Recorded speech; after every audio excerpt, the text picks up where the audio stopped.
wanted to thank you for taking the time to be here to express how you felt that I did, how I performed by selling your house. And I just wanted to ask you a few questions regarding the process itself, and then what you felt the performance package or platform provided to you. Well, I thanks for allowing me to participate in this, and I want to thank you too for the great job that you guys did in selling our house. As we've talked, numerous times before, I've always felt that this whole real estate transaction business was more in favor of the real estate folks and not as much in favor of the seller. And the buyer aside for a moment, because the seller, there's a market out there, but had very little control over these costs. And here we are, we're buying and selling, one of the largest assets that we're ever going to acquire in our lifetime, and 6%, which is the going fees, is a huge amount of money out of that base. And you ask yourself, well, what do I get for that?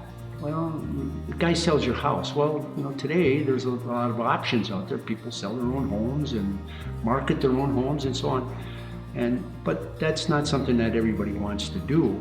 So my thought has been is there ought to be a different way that we approach this relationship. One in which we both participate in establishing the ground rules of how this is going to be sold, and that we both share in the risk of selling it at a higher value, and then we share the risk, and we share the profit, if you will, or what's at risk here, which is basically the whole commission and structure. So going forward, and the way we established this thing and put it together, I think was good for both of us, and we both felt fair in that we were going to do the best. More important for me was that, you ought to be accountable for selling my house at the highest price we can get for it. And that's what I was interested in. And therefore, this structure that makes you work harder and do it faster and do it at higher prices is exactly where we should come out to. And I think that's where we ended up. Yeah, I think within the 30 minutes that I met you two, I felt that you had a plan. And you are very educated in knowing, and you've done your research. What I felt was very applaudable, knowing that I'm walking into a seller that has information, that has an expectation, and I felt that I had to meet that. So that first conversation we'd had at that first meeting, I had to go back to evaluate more information regarding the property, more information regarding what I saw the condition of the property being in, and potentially maybe stuff that we needed to do and fix, because I gave you a list of items that we needed to improve and to fix up in order to get the highest value that you were looking for.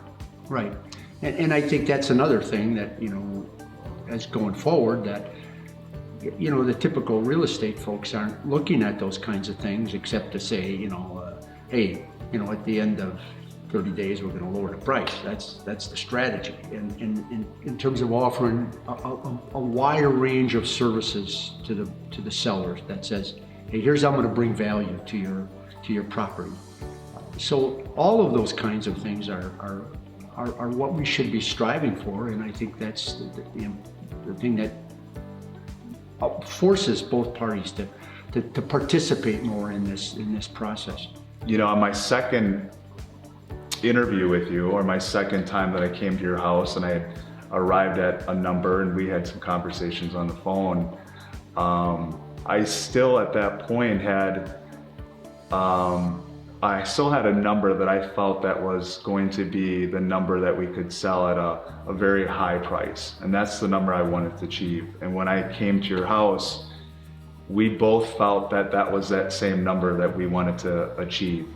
And the performance platform that I laid out was that if I did not meet that number, there was a benchmark number that if I fall below that number, that's when I start reducing my commissions. Right. But as you know, and that what we wanted to do is we wanted to set the bar high in order to yield the best value for you because of the market and what's happening in appreciation and the low inventory, which brings up, the demand for people buying homes. Yeah, and there's no question that, I had this thing in mind that because what I felt was a market right now that had appreciated based upon the data that I had looked at, and whether or not that was reasonable, I don't have any way to prove that except to say, okay, let's try for that. So the agent's got to be, in this case yourself, hey, I got to be willing to try that. And even if it might be, listen, I'm uncomfortable with that.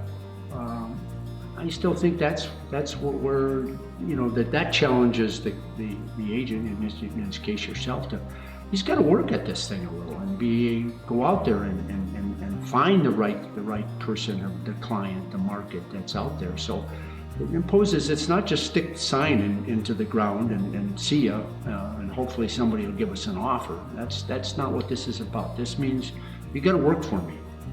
You're in my employ for the next whatever till we sell this, and that's the way we should be looking at this. Not that, hey, if somebody happens to give us an offer, we're going to be grateful. Nonsense. This means you got to go out and work. That's right. So I was, at the end of the day, I know, because it was my first venture into doing this in this way, and I was happy at the end of how it all came out, and I think we found a great buyer, and Barbara we still communicate with. She was happy with how it all went, so good. Yeah, that's great. Well, thank you, Jim. Thanks for today's meeting. Yeah, it was great. Yeah, it's great seeing you. And I would, as I mentioned before, hey, you know any agents? Yes, I know this guy. He's top notch. I appreciate that. He'll beat Jeremy. Yes, indeed. Thank you very much.